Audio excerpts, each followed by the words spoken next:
Bonjour, nous allons découvrir dans cette capsule vidéo la loi de Lavoisier.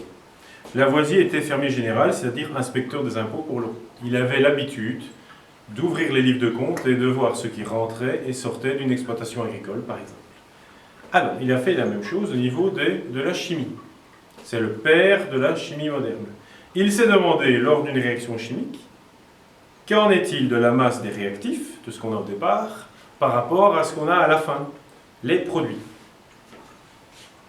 Donc je fais l'expérience, j'ai ici de la craie, j'ai ici de l'acide chlorhydrique, mais avant, on mesure leur masse.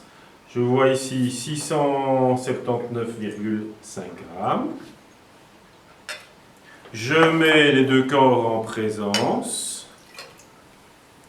Nous observons qu'il y a bien une réaction chimique, un dégagement de bulles. Je les entends.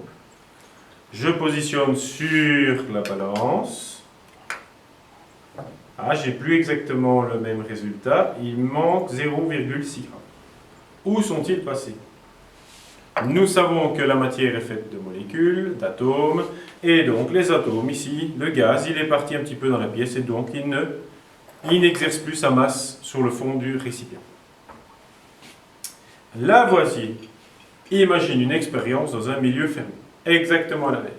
De la craie, ici de l'acide qui est dans une éprouvette, donc pas en contact. Lorsque je vais basculer, il y aura contact entre les deux. Je mesure, il y a 174,9 g. Je mets en présence. Vous observez bien les bulles, il y a un nouveau corps qui est formé, c'est bien une réaction chimique. Maintenant, je positionne sur la balance, je regarde, c'est exactement la même masse. Donc, Lavoisier, on peut en tirer une loi. C'est dans une réaction chimique, lorsqu'elle se déroule dans un milieu fermé, la masse des réactifs est égale à la masse des produits. On peut la simplifier en disant que rien ne se crée, rien ne se perd, tout se transforme. Les atomes sont toujours présents ici. Tous les atomes sont présents, de craie, d'acide, ainsi de suite. Merci.